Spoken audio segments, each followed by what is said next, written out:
Salut tout le monde. Donc aujourd'hui je vous propose de découvrir tous mes derniers favoris et flops beauté, comme je le fais sur le blog. Donc je vais vous présenter tous les produits qui ne m'ont pas quitté ces dernières semaines, et aussi les produits qui m'ont un peu déçu. Donc voilà, alors commençons par les favoris. Tout d'abord, j'étais à la recherche d'un parfum pour cet été, quelque chose de très léger, de gourmand, de fruité. Et j'avais pas forcément envie de me diriger vers une autre parfum qui serait très prononcé.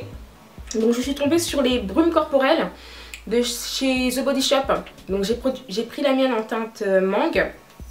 Donc ces brumes, elles sont juste géniales. Pourquoi? Parce qu'elles sont très légères, s'appliquent sur tout le corps. Donc moi ce que je fais, c'est que je prends ma douche, je mets ma crème hydratante et je l'applique sur tout le corps.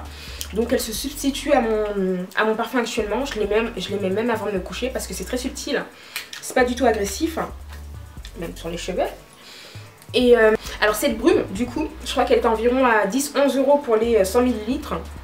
J'utilise sur tout le corps, surtout qu'actuellement j'ai les jambes nues parce qu'il faisait beau.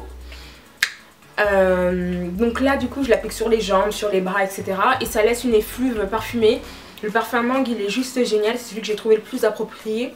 La vanille me semblait un peu trop prononcée. Donc voilà, je vous recommande ce type de brume de chez The Body Shop. Partez les tester, il y a plusieurs senteurs, je pense que vous allez trouver celle qui vous plaît. Et puis 10-11 € pour un parfum alors que c'est 60 balles un parfum créateur. Le choix est vite fait. Ensuite, pour mes cheveux, du coup actuellement je porte des mèches brésiliennes ondulées. C'est pas vrai, je porte des mèches brésiliennes bouclées de la marque Aphrodite Air. Et pour l'entretien du coup, j'ai deux produits indispensables de chez Herbal Essence. Donc le shampoing et l'après-shampoing et l'eau hydratation, qui sont des produits qui s'adaptent à ce type de boucle. Pourquoi? Parce qu'ils ravivent les boucles en fait en fin de semaine quand vous avez manipulé vos boucles 15 000 fois. Donc elles perdent un peu déjà de leur forme. Le cheveu devient beaucoup plus sec. Donc après le shampoing, le cheveu déjà est propre, retrouve toute sa douceur, ça ne laisse aucun résidu, ça ne rend pas le cheveu lourd. Et l'après-shampoing, vous le posez en masque pendant 10 minutes. Et c'est ce qui vous permet d'apporter la touche hydratation supplémentaire aux cheveux. Et ça le rend brillant. Et là, j'ai fait mon shampoing hier.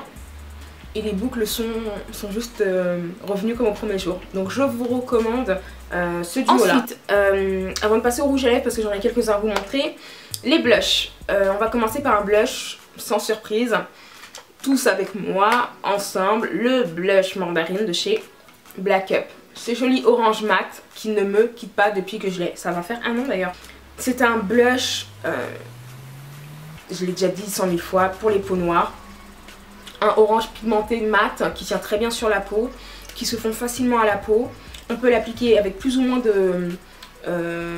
d'intensité et il ne va pas faire effet clown. Donc pour celles qui hésitent encore, il va revenir tous les mois parce que c'est vraiment mon favori, mon blush favori de toute ma collection, toute marque comprise. Voilà.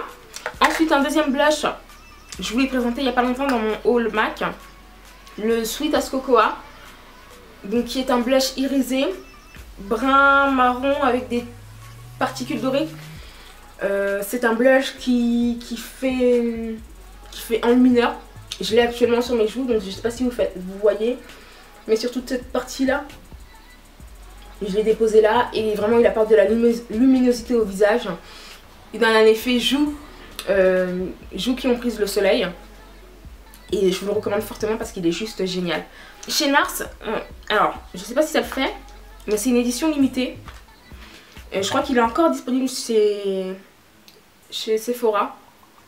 En ligne du moins. C'est le cœur battant. C'est comme vous le voyez, un rose fluo. Alors ne vous laissez pas avoir par la teinte dans le packaging. Vous l'appliquez très délicatement et vous obtenez une jolie teinte rose qui complimente les peaux, tous les types de carnation, je pense, ce type de blush. Et en fait ce que je fais, c'est que je l'applique avec ma poudre. Donc je l'applique, ensuite j'applique ma poudre bronzante Guild de chez Urban Decay.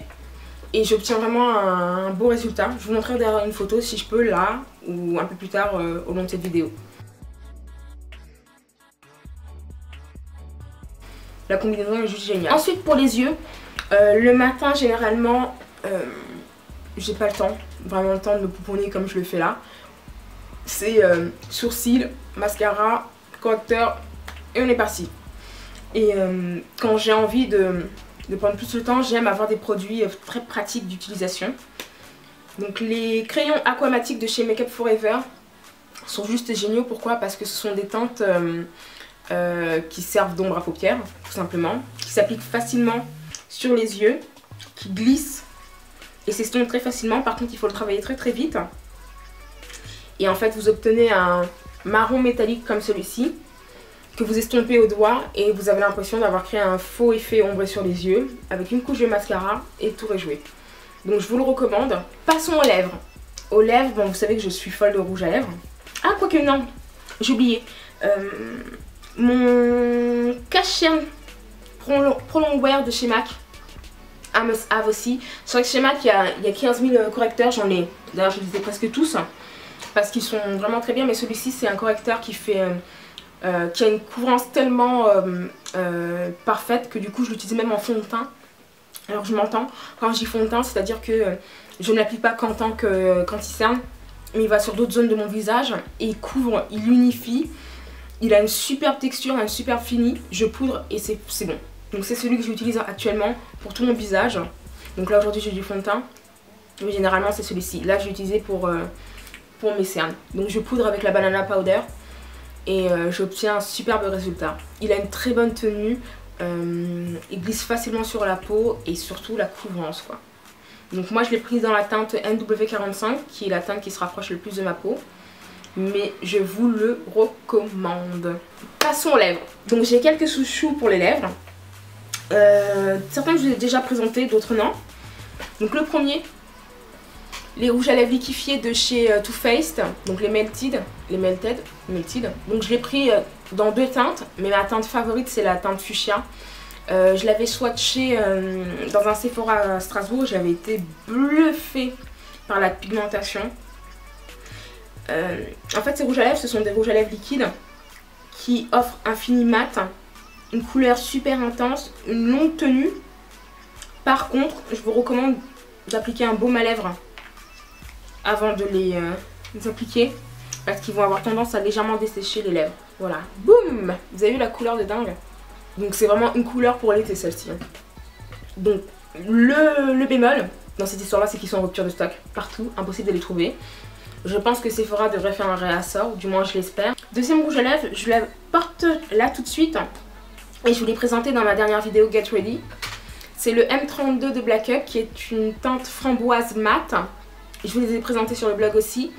Donc Black Up a sorti de nouveaux rouges à lèvres mat pour compléter sa collection de rouges à lèvres métalliques. Celui-ci c'est un framboise mat qui se porte aussi bien en journée qu'en soirée. En soirée avec un smoky c'est une bombe. En journée avec un look un peu plus neutre c'est aussi une bombe. Donc je vous recommande vraiment cette teinte là, la M32, c'est ma favorite parmi ceux que j'ai, j'en ai 3. Si je peux mettre une photo quelque part, je vous afficherai une photo du rouge à lèvres porté. Bourjois n'est pas une marque que j'affectionne particulièrement. Parce que personnellement je pense pas qu'elle s'adresse à moi. Mais le rouge édition Velvet est vraiment une bonne surprise dans la marque. C'est un fini très mat, une couleur très intense. Moins intense que les Too Faced, mais qui se travaille plutôt bien. Donc la teinte Olé Flamingo est un fuchsia... ouais, foncé. Comme ceci. Donc le rouge à lèvres, rouge édition Velvet, Olé Flamingo de chez Bourjois. Si vous ne l'avez pas encore, ça vaut le coup. Je crois qu'ils sont environ 13 € si je dis pas de bêtises. Vous pouvez le trouver à Monoprix. Si vous en avez un à côté de chez vous. S'il y a bien un produit qui vaut le détour chez Je mets Maybelline, c'est leur rouge à lèvres. J'adore tout leur rouge à lèvres de cette gamme là et aussi de la gamme rouge. Je crois que c'est les Vivides, si je dis pas de bêtises. Alors là, c'est le 625 Ice Caramel qui est un nude parce que c'est un brun légèrement rosé, beige, qui finalement pour les peaux noires peut se porter tout seul. Sans difficulté, je sais pas si vous voyez quelque chose, sans difficulté, moi je le porte, pas besoin de mettre de crayon autour, quelques touches, je sombre au doigt et il est parfait. Donc pour celles qui cherchent un nude, 625 le Ice Caramel. J'ai encore un dernier rouge à lèvres à vous présenter. Le All Fired Up de MAC. Donc qui est encore une fois, je suis à fond dans les fuchsias en ce moment. Un fuchsia, non un framboise mat, je crois que c'est dans la gamme rétro mat si je dis pas de bêtises même. De chez MAC. Qui est un fuchsia. C'est celui-ci le dernier. Qui tire un peu sur le rouge, donc qui se porte assez facilement aussi, qui complimente bien, qui tient plutôt bien, qui n'assèche pas comme le Ruby Woo. Et je vous le recommande quoi du coup, pour celles qui hésitent encore, le All Fired Up. Et maintenant on passe au flop, les produits qui ne m'ont pas plu, et là je reviens en mode sérieux. Parlons sérieusement de ces produits qui m'ont déçu. Je vous l'ai déjà annoncé sur ma page Facebook, pour celles qui me suivent sur Facebook. Pour celles qui ne le font pas encore, allez-y. J'avais déjà annoncé, il y en a certaines d'entre vous qui n'ont pas vraiment compris pourquoi, mais il y a un rouge à lèvres qui a fait du boucan chez MAC, que tout le monde voulait se procurer, que tout le monde cherche encore à se procurer aujourd'hui. Je l'ai eu, je l'ai aimé à un moment, maintenant je le déteste, clairement. C'est le Héroïne de chez MAC. Oui. Le Héroïne. Un violet... Je sais pas comment je pourrais le décrire. Il complimente pas les gens. Alors peut-être porter en combinaison avec X, Y, Z, il peut être intéressant, mais porter tout seul, il complimente pas. Je trouve qu'il fait vraiment too much comme ça sur ma carnation. Peut-être que je suis pas assez ébène, peut-être que je suis pas assez claire, mais j'ai du mal à le porter seul. Je trouve que quand je sors et que je mets ça, il flingue toute ma tenue. Des fois je me force, je me dis bon bah je vais le mettre. Je le mets, je suis habillée, je sors, je me vois dans la rue, je me dis oh mon dieu, mon dieu, mon dieu, mon dieu. Je le retire tout de suite. Je sais pas, il y a quelque chose qui ne me passe plus. Alors, si, et j'ai bien si, il peut être intéressant porté en combinaison d'un autre rouge à lèvres. J'estime qu'un rouge à lèvres à 19 € je crois, ceux de MAC. C'est assez cher payé juste pour le porter en combinaison 2. Donc non, le Héroïne de MAC. Je sais pas, peut-être je vais essayer, je vais retenter l'expérience. Si vous avez des idées avec quoi le porter, dites-le moi en commentaire. Mais là, tout de suite, non. Donc je vais peut-être le donner. L'un des premiers mascaras que je m'étais procuré et qui m'avait bluffé, c'était le Smoky Lash de Make Up For Ever. Je m'étais dit, bon bah je vais me le reprocurer parce que j'ai envie de le retester. Donc je l'ai acheté, je passe en caisse, je rentre chez moi. Je l'ouvre, je fais pas attention et je vois que la brosse elle est comme ça. Alors je me dis, souci. Finalement non, parce que c'est une nouvelle formule panoramique qui est censée faciliter l'application du mascara. Et c'est totalement faux en fait. Pourquoi? Parce que le fait que la brosse soit légèrement incurvée comme ça, la brosse ramasse tout le produit. Donc du coup il y a des paquets énormes au niveau de la brosse. Et quand on applique le mascara, bon, on se retrouve avec des paquets énormes au niveau des cils. C'est difficile à travailler, c'est dégueulasse. C'est un gros flop. Donc si quelqu'un veut, qu'il se manifeste ou c'était jamais. Voilà pour mes favoris, j'espère que ça vous a plu. N'hésitez pas à me faire savoir aussi quels sont vos derniers favoris, ce que vous avez aimé, ce que vous n'avez pas aimé. Et je vous dis à très vite sur la chaîne YouTube. Mais n'hésitez pas à continuer à me suivre sur le blog et sur ma page Facebook et sur Insta et sur Twitter et où vous voulez. Voilà, ciao!